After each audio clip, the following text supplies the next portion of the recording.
Wow, thanks guys. Thanks for coming. It's really nice to see you all here. Are we ready? Everybody? Okay. So yeah, my name is Grażyna, and I'm a monetization manager at Kabojo. Before that, I used to work for Ubisoft, Jagex, and Gameforge.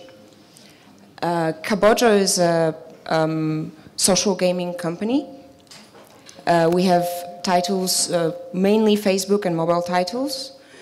Some of the older ones, like Atlantis and Pyramid Valley, are your typical city builders. And they're mainly directed at a very casual audience. And then nowadays we're moving more into mid-core.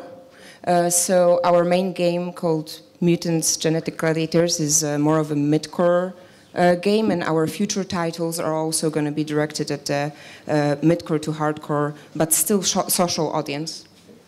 And actually, we just released Mutants on mobile. I think it went pretty well, so I encourage you to find it on the App Store. But yeah, enough about me. Let's look at the presentation. This presentation is going to be about live games and how to operate live games and how to optimize live games so that they're better. So I'm just saying it straight away, I'm putting it out there just in case if any of you guys is not interested in live games, or you're designing a AAA box product and you just realize that this is going to be about live games and you'd rather go somewhere else, please do. I will not take it personally. You need to maximize the return on your time here. Yeah, thank you. Good. Now, the other thing that I wanted to focus on when I was building this presentation was that I really wanted to add value. I'm not going to name and shame, but I've been to a few conferences recently, and I came back really disappointed because, in my opinion, more and more nowadays, people come to you with presentations that say, retention is key. I'm not going to do this. I'm not going to tell you, value your user. I value your time, you value your time, so I'm really going to try to give you real examples and give you pieces of information that you're going to hopefully be able to use. Even if it means that this presentation is probably not going to be very smooth because of that, it's not going to be 5 best lessons for retention. But let's see how it goes. And also, I was aiming at medium difficulty level, so I'm not going to be explaining all of the KPIs. I'm going to assume that you guys know what ARPU and DARPU and MAU are. But I'm also not going to go super hardcore into analytics systems. So the presentation. First, I'm going to go briefly through the structure, so the ingredients that we use at Kabojo to implement a data-driven processes and data-driven decision-making style. Then I'm going to talk about those processes. It may get a tiny bit boring. And then there's going to be fun examples. So the structure. The first and foremost, your analytics team. It's super important. I really think if you guys want to have more of a data-driven company, you don't need to hire a person like me. If you have just one headcount, don't hire a monetization manager. Hire a great analyst. This is my team at Kabojo. They're super awesome. The thing that's important about what they do and who they are is, first of all, educated in statistics. I worked with a lot of different analysts, and they come from different backgrounds. Nowadays, when I work with people who have a proper long-term serious statistics education, I see a huge difference. And if you have a headcount for someone, if you want to hire an analyst, I highly recommend getting someone who is educated in statistics. They're really quick, they're wizards in Excel, they're really good in telling you what your sample needs to be, what the time of running an A/B test needs to be, all of those things that would, for another person, take a bit longer maybe. And then if you're hiring an analyst, I think there's a spectrum of different knowledge that different analysts have. Some of them are very technical, and they're going to be able to set up your database architecture. They sometimes even call themselves database architects. They're going to be able to streamline your pipeline and your processes for you to get your data quickest and smoothest and without any mistakes. But usually those people, they're not that great in visualization. So very often people who are very technical are not going to be able to present to your board. And the other way around. You get people who are very great in presenting, but then they're not going to be that good in coding or SQL or database management. And there's nothing wrong with that. It's just that if you're hiring someone, I think it's very good to think about it in those terms. So think about if you already have programmers who can do your database architecture, then just focus on someone who's really good in presenting and visualization, and the other way around. And if you can find someone who's good in both, then you're extremely lucky, and keep them and never let them go. They should be playing games. I really believe that if they're supposed to be analyzing data on games, they need to play them, they need to like them. They should be interested in game design so that they understand the connections between different things that are happening and different behaviors. But not too much. And this is actually a very important point here as well. I interviewed a lot of data analysts who would come from banking or insurance, and they would say, you know what, I'm willing to take a lower salary. Sorry, I'm willing to take a lower salary because I really like gaming. And actually, in 2 years, 3 years' time, I want to become a game designer. This is really bad. People like this, they will very often cloud your data because they have opinions, because they have design opinions, and then very often your team will stop trusting the data. So if I was hiring someone, I would take people that really, really love analytics and really want to stay in analytics. Okay, so now that we have our analytics team, it's very important to have accessible data. And when I mean accessible data, it should be as accessible as possible for your whole team. So not only your monetization team, your analytics team, your producer, everybody. If an artist or a coder wants to look at the revenues for today or for yesterday, as easy as it is for them, the better it is for your company. We have Excel spreadsheet, but let's face it, Excel spreadsheets are very scary for artists. We have Tableau, which I highly recommend if you have a lot of money to spend on software and if you have fancy investors and a board who want to look at data and manipulate the data a little. And then we have a dashboard web page, which is a very simplified and user-friendly way of showing the data to the whole company. So at any point of the day, even if people are outside of the company, they can check the data on this web page, which is logged, and it's presented in nice, simple graphs, so that it's not as scary for people as rows and rows of data in Excel spreadsheet. Now we have daily and monthly emails. A daily one which just has the standard KPIs, all of your main DARPUs and DAOs and MAUs. And then we have a monthly email which is more like a blog. Again, something that's easier to digest for people, something that has more pictures and graphs and maybe a little extra topic described in a cool way. And all of this for our team to be more present in a data process, to be more aware of data. The other thing that we did is we've put a live data feed, so we have a monitor on the side of the main room. Where most of the coders, they look at it pretty frequently because it has the amount of bugs and the amount of tickets. But what we've put there as well is the revenue for the day and for the previous day and 2 days ago. And because of that, because everybody just sometimes glances at this monitor, I would like to think that every single person on our team would be able to tell you what's a good revenue for this game. Even if they have nothing to do with revenue, or even if they think they have nothing to do with revenue. But actually they do. Even if they're a programmer or an artist, it should be important for them whether the revenue is lower or higher on that day. Now the meetings.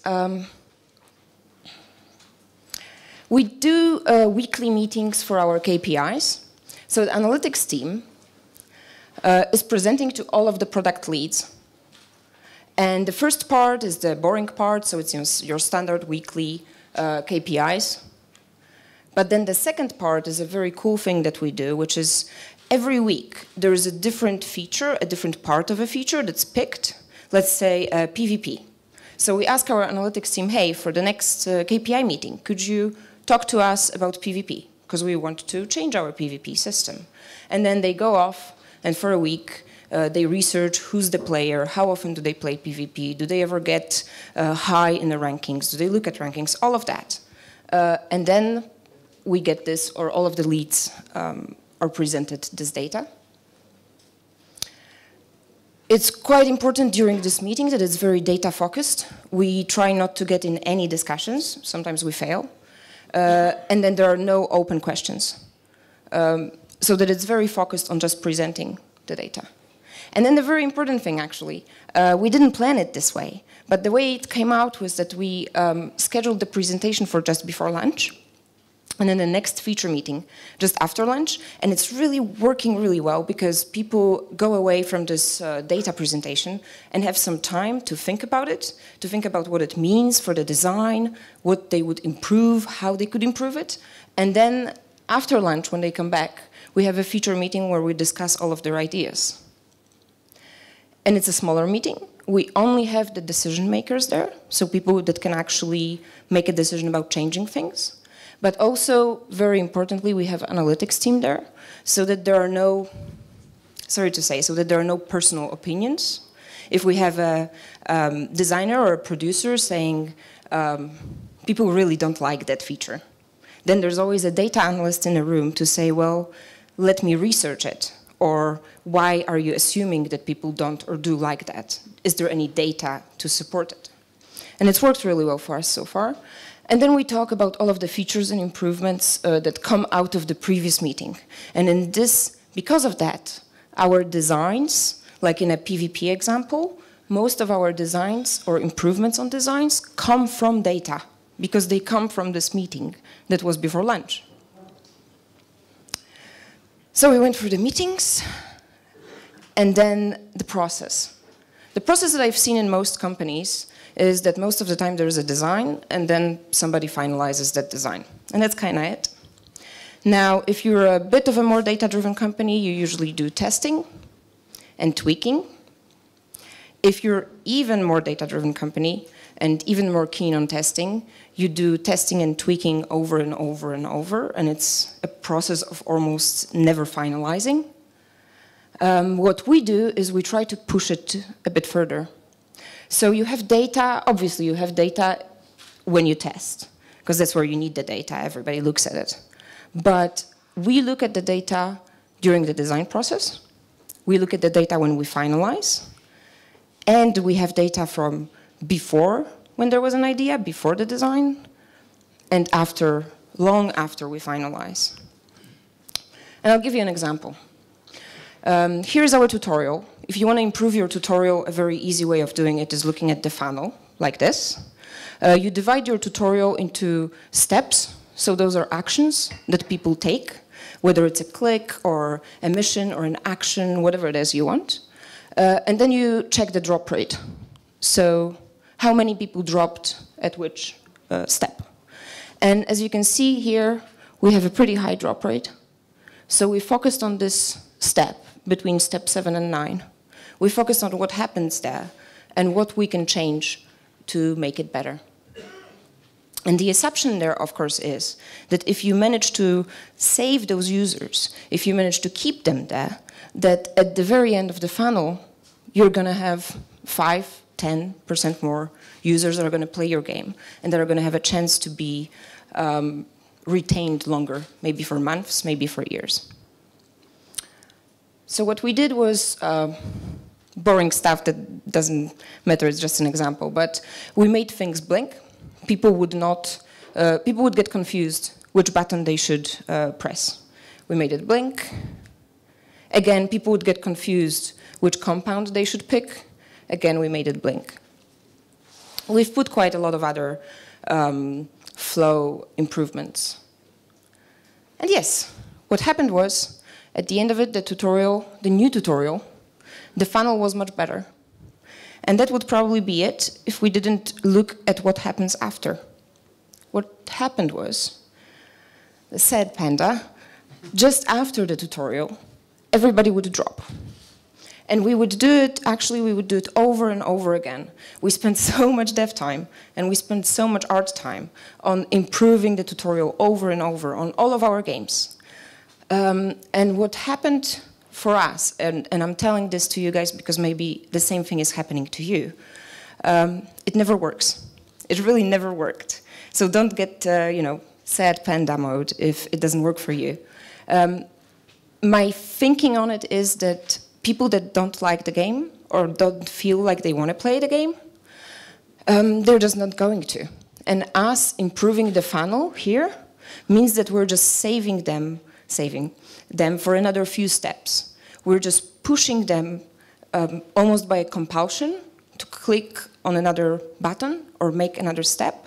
But if they don't like the game or they don't feel like playing the game, it means that those 10 steps later, they're going to drop anyway. So that's a bit of a sad example. What we actually did was we stopped putting any type of dev time into the tutorial. But let's talk about something a bit more fun, A/B testing. I tried to think of the thought process that we go through when we do A/B testing. For you guys here, for when you want to do an A/B test on your game. And usually what happens is there is a design or there is an idea of improving a feature.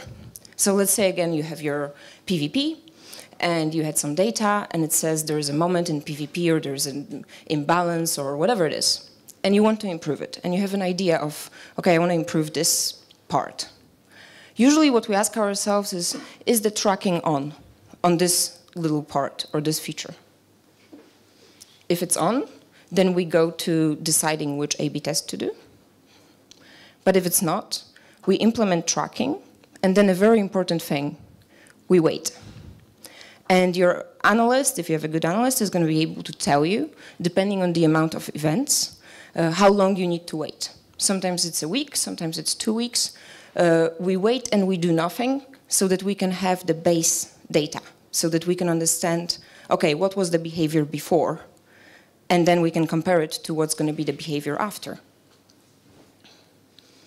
So, okay, after we waited, we are ready to put the feature in. Then the things that we look at are, does this feature affect the game balance? So, let's say it's a PvP or a multiplayer feature. And also, what's the sample size or event frequency? I'll tell you about it in a moment. So, if the feature affects the game balance, then we never do an A/B test. Then you cannot do an A/B test. Let's say it's a price of something or it's a power of someone in a PvP. You cannot really empower only part of the users and leave the other part less powerful just because you want to test something. It's going to piss them off.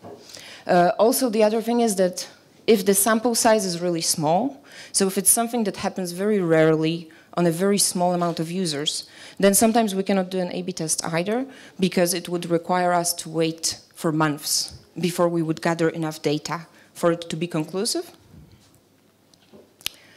But if it doesn't affect the game balance and if the sample is good enough, then we do an A/B test. And then the other question comes up. What's the risk of things getting fucked up? If it's a low risk, so let's say it's like a piece of UI, it's like a new button, then we do a test on a whole population because it's not going to screw anything up, it's not going to piss anybody off. But if it's something that can go wrong, then what is best to do is to use a subsample. So you take 5% of your user base, maybe even less, 3% of your user base, and you only do it on them because then you can, if something really goes wrong, you can quickly take it out, and it's like, it never happened. Nobody saw. So let's look at some examples. We had the shop button, and I've put it here really gray and small because it really was like this. This is really how it looked. It was terrible. There were some users that never clicked on it because they never saw it. So we worked on new different buttons. We did a control sample one, which is exactly the same. It's always useful to do the same thing as a control sample to check. And then we did 4 new ones. We got back the data, and well, you'd think that this one is going to win. But actually what happened, even though the test was run, I think, for 2 weeks, the difference in the data was so small that it was not statistically significant. So the test was inconclusive. And we tried a lot of different things. We tried to cut the data in different ways and look at it from different perspectives, and it was always the same. They were always performing exactly the same, except of the old shitty one. Again, new players, old players, exactly the same. And what do you do then? It's a little annoying, isn't it? You have this team and you spend this effort, and there was, you know, artwork and coding and analytics work, and you ran this test, and then they're all the same. Well, what we did was just picked one, yeah? At the end of the day, you just need to pick one. We picked this one. We liked this one. So that's what it was. That's what it looked like. And it would stay like this if we didn't analyze a lot of other KPIs. So what we did, as I told you guys already, we analyzed all of the different data that we can gather, not only the A/B test specific data. And what happened was that we noticed that those are clicks on all of the shop buttons, overall, for the whole game, for everybody, clicks on a button. And of course, the moment that we implemented the test, they went up because, well, the buttons were colorful and bright and visible now. So we were like, okay, fair enough, it went up. But what happened later was that during those 2 weeks when the A/B test was running, the amount of clicks went down sharply, almost immediately. And we were still okay, I guess, because there was still, the baseline was still up. So we gained this 5% of click-through rate, but still, it wasn't really that cool, yeah. It wasn't as cool as at the beginning. And then, well, as I told you, we just picked one button and we put this one button in. And then the same thing happened again. And then it became clear to us that it was a novelty effect. And it didn't really matter which button it was, whether it was green or red or pink. What mattered to those users, apparently, what changed their behavior, was that it was a new one. And we used this piece of information, and now, every time we have something new in a shop, we have a different button, and we swap them, and we make different ones. And of course, it works less and less, because after a while, people get used to the fact that it's a new one as well. But we did get a lot more users and a lot more visibility because of that. And we would never have thought of that if we didn't analyze data outside of just the test. Now, another example. We had this tutorial redone, as I showed you guys, the failed tutorial redoing. So we thought, okay, let's do a new starter pack. You know, starter pack is this pack that you present to users very early on in a game. We didn't really know what starter pack to do, which one would perform best. So we just did a lot of different ones. Those were the cheapest ones. They were at $1.99. Those were at $4.99, and those were at $9.99. And they had different things in them. And we analyzed it for, I think, 2 weeks. And when we, at the end of the test, we looked at the revenue. And I cannot really show you guys the data, I'm sorry. But I can tell you that, well, the red one was the lowest revenue, the green one was the highest revenue, and the green one was twice as much revenue, twice as high as the red one. So obviously, much more money. And it would be, usually, everybody would think, okay, that's it, that's done. We have a lot of revenue. We're going to pick pack E because it brought us the most money. But we kept looking at different data. We looked at conversion rate, in which obviously the cheapest one converted the best, the most expensive ones converted the worst. Then again, there is the revenue that I just showed you guys, in which pack E was the clear winner, and pack B was the worst by far. But then the awesome thing that our analysts came up with was looking at repeat purchases. Because in a starter pack, It's not only the revenue from the starter pack that you're interested in. You're interested in showing people, getting them used to your premium offer. So we would look at what people bought after they bought different packs, and how much did they spend on those things that they bought after they bought starter packs. And there, B and D were the best. And then we looked at the total revenue from the pack and from everything that they bought after. And that was, again, B, C, and D being the best. And the most expensive one that we would usually have picked was the worst. Then we looked at ARPU, again, C and D. And then we looked at RPPU, and E and F were the best. And it's, again, the situation when it's kind of annoying and frustrating because you do an A/B test and you look at this data, and when you think about it, you realize every one of those packs is good in two things. So there's no clear winner. So what do you do?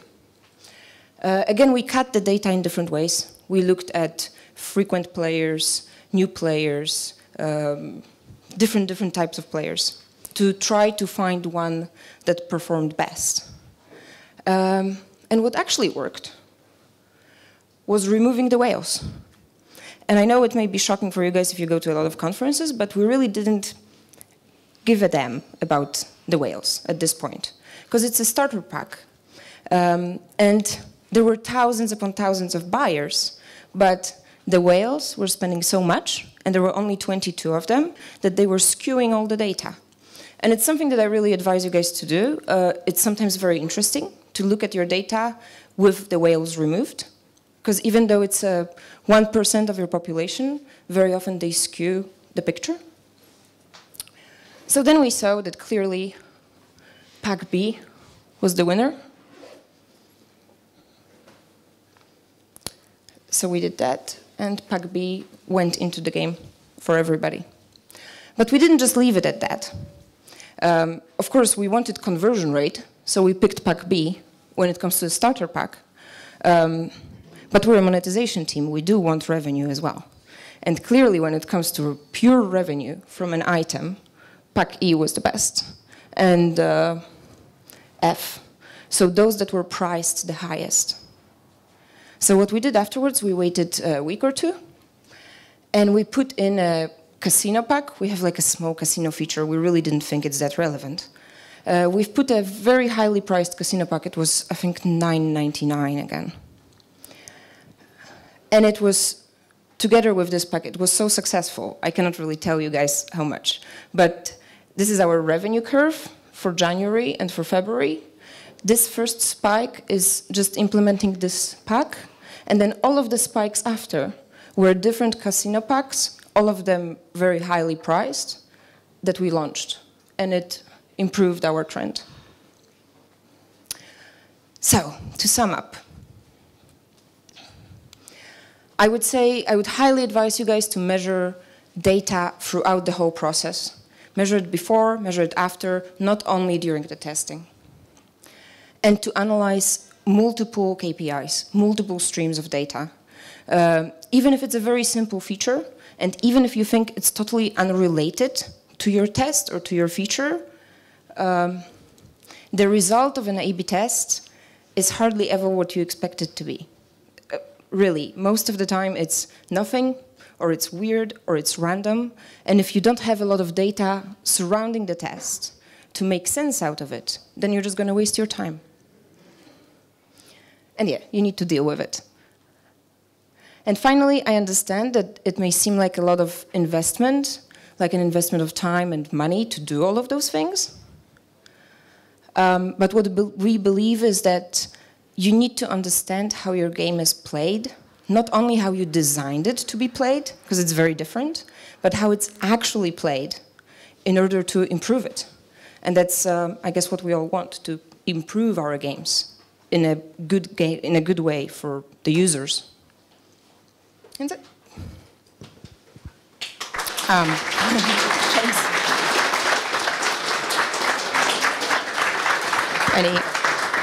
Any questions at all? Yes,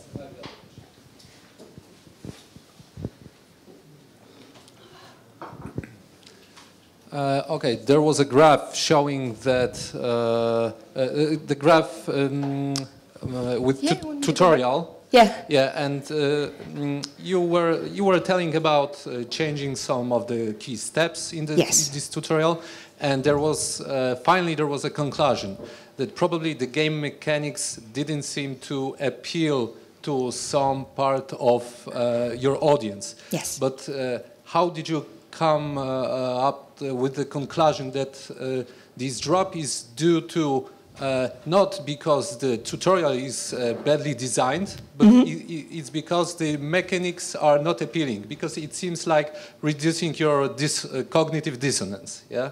Yes, yes, of course. The conclusion is definitely not purely data-based. The thing with data is that we tried a lot. It's not just this one test. We tried it over months, different tutorials, different designs. And at some point, there are moments very often where the data doesn't tell you anything anymore. Like in other examples, it's just confusing and you need to give up. And it would just be my assumption. So, of course, I have no data to support it. But the fact that the same thing is happening on all of our games, and the fact that the same thing is happening no matter what we changed. And I also talked to some of my colleagues, and they said they sometimes have the same thing, leads me to believe, but it's an assumption, that sometimes you just push them one step further, and it just doesn't change anything in the long term. But I may be wrong, and if I'm wrong, and if you have data to support it, please contact me, because I'm very curious about it. Check it by making a very short tutorial. You could make a super short tutorial, but I think... No, you will check if the drop is always there. What do you mean a super short tutorial? What I mean is that there's a question, is the thing that makes them quit the game is the tutorial or the game itself, right? So to check it out, you need to cut the tutorial out of the equation. I would, but that's again a guess. I didn't test it. I would not test it. Because I think a game, a mid-core game, it's not like a casual game, a mid-core game where you drop a user straight after the tutorial straight into gameplay, I would assume it would probably hurt the rate rather than improve it, I think. I'm not saying that it will improve the rate. I'm saying just out of a scientific curiosity, you could check if your assumption is yes. Yes, I could. The producer would never allow me to do that, and thank God. but yes, I could. I would be tempted to, but the damage would probably be too big to be worth satisfying my data curiosity. But yes, I probably could. Anybody else?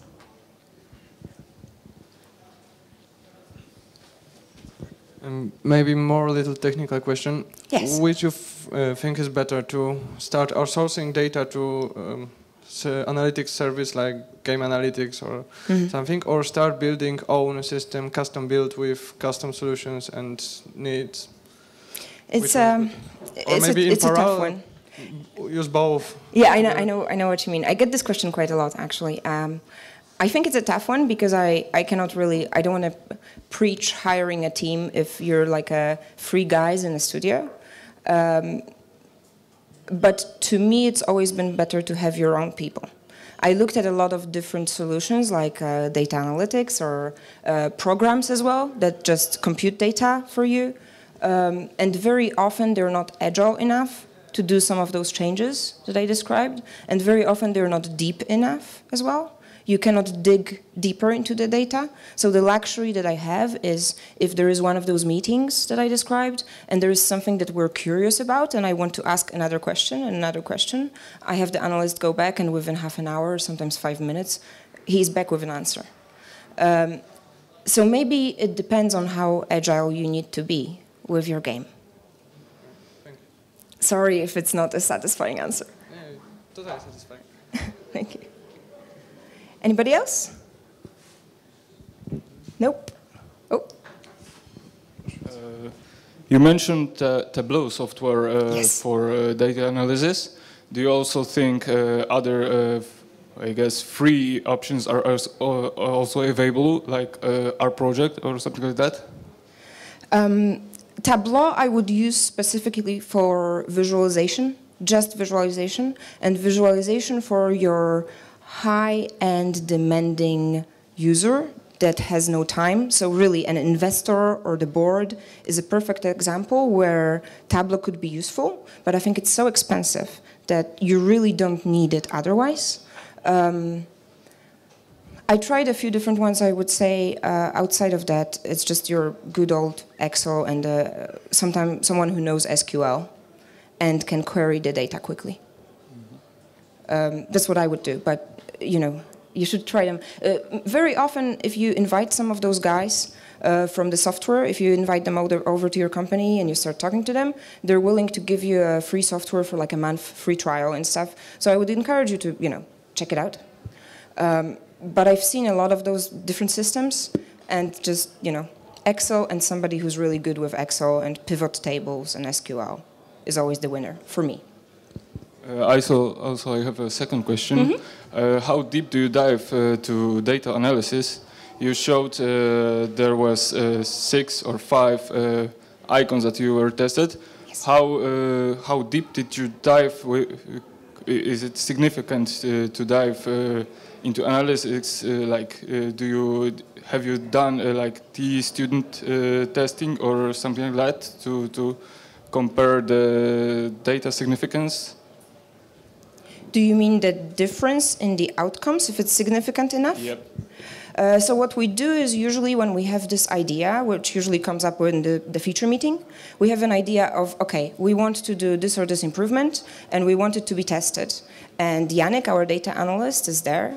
And this is one of those awesome things about having somebody who studied statistics, because he can usually tell us, he looks at the data. So, you know, the key thing here is the amount of events. If event meaning X equals true. So if the event is not happening often enough, then you sometimes need to do only A and B tests. If an event is happening frequently, then you can do only a week and you can do 6 or 10 of them. And then also for checking whether the outcome, whether the difference in the outcome is significant or not, people who are educated in statistics, there are formulas for it. So he just checks what's the variation of the trend over a long term, and if you know, the difference is small, he has a formula to tell us, hey, this is not a significant difference. Okay, thank you. I hope, was that the answer to your question? Okay. Anybody else? Oh, nice.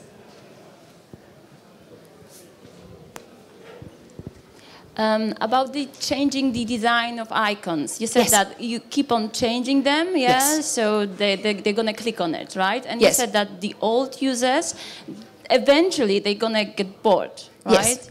So, Or they're going to realize that we're changing, so the change is not going to Yeah. be a novelty anymore. Okay, well, do you have any data like over how much time they're going to, you know, get realized, or... I can do it next year. We just started doing it. So right now it's been just a week or 2 weeks that we're doing it. All right. But if you want to, I promise, if I get invited, I can talk about it next year. Yeah, that would be great, because I was just thinking, like, you know, like as for humans, and like we have just like this Yes. curiosity. Yes. Okay, you see something new, you're gonna click on it anyway. So Yes, it's like, I know. Actually, what kind of shows it as well a little bit is this that when you look at it. Sorry, I need to click many times. If you look at this is already smaller than that. And of course, for 20% of users, this was not a new button, because 20% of users had this button this whole time. Yeah. But still, this is already smaller. And what we've seen so far is that, depending on how often you do it, obviously, as well, but if you do it constantly, they're going to get smaller and smaller with time. You always need to come up with something new to surprise them, I guess. Thank you. Just one question correlated to this one. Do you measure actually how many people bought new things in the shop because Yes. of the button? Yes, that was the thing that we looked at the first. We looked at the full funnel, but I didn't want to bore you guys with like 8 or 10 different slides. But the main thing that we looked at was ratio of buyers to total connected. So not even buyers to clickers, just what was your daily active user base, and then how many of them bought, but through the button, through which button. So that was the first thing that we based stuff on. And is it that this novelty, this big pikes, are they connected with revenue, or this is not? Yes, you know what the funny thing was actually? That with some of the ratios, the click that resulted in purchase, so just from clicking to purchase, the old one was the best. You know why? Because people that knew where the old crappy button was, those were the people that actually intended to purchase from the very beginning. They would never click on it otherwise. So of course, the new ones, they performed much worse on click to buy, because as you suspected, there was a lot of people that would just click on it. But still, to me, it's still a good news, because out of those people that just clicked on it kind of for fun, you increase the visibility of your offer, and maybe someone is going to discover something that they like. So that's always good. But definitely your assumption was right, yes. Thanks.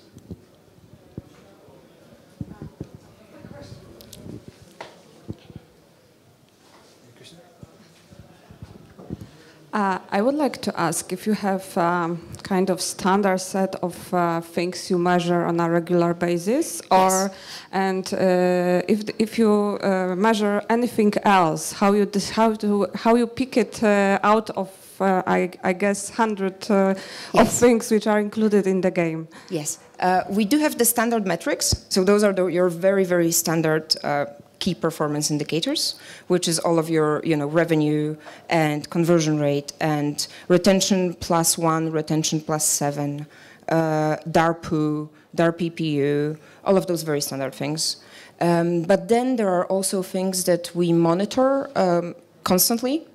One thing that I'm extremely keen on is, for example, if you have currencies in your game, especially if you have dual currency, so one premium, one non-premium, we monitor the amount of it in a system. And we monitor it constantly, because just one day of the data doesn't give you any answers. But over long term, imagine that you have a certain amount of gold, premium currency in your system. And then one day you do a gold promotion. And there's more.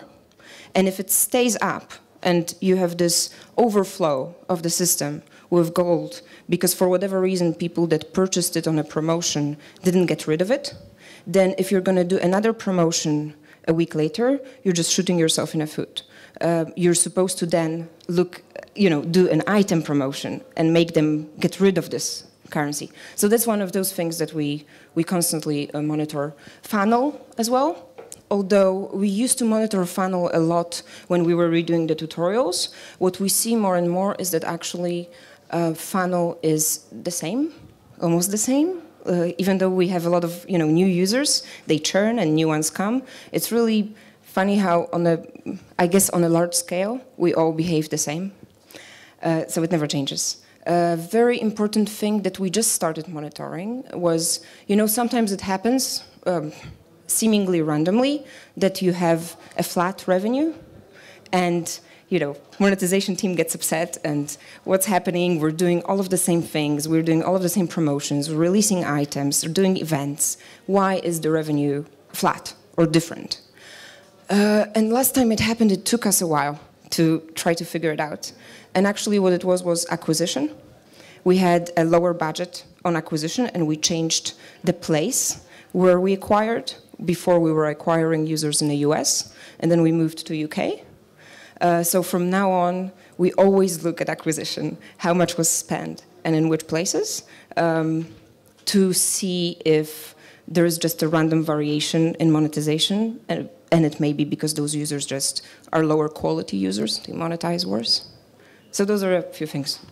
Okay, so my understanding is that measuring other things, a part of those standard set, is triggered by those standard set, probably. So you start to measure new things based on the standard set of KPIs. Let's look at it this way. We measure those standard KPIs, and then because we have features and meetings and stuff, sometimes things happen that make us look at new things, and then we just keep looking at them. But things like your funnel or your acquisition and retention +1 and +7, I think you should look at them regardless all the time. Yeah. Thank you. Anybody else?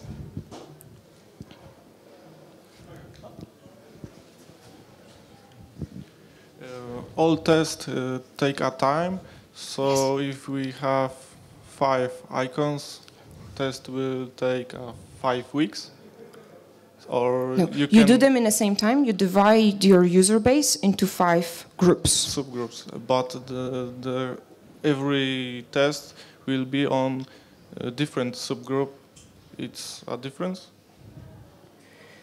No, depending on what it is. I would imagine if you would be testing something that is very specific to only PvP or only monetization, then you would have a lower subgroup because it makes no sense to test monetization on people that don't purchase. Yeah. So, or if it makes no sense to test PvP on people that don't play PvP. So then you have a subsample. But with the button example, the time, how to say it, the amount of variations that you have is not very much connected to time. The only connection is, the only thing that matters is whether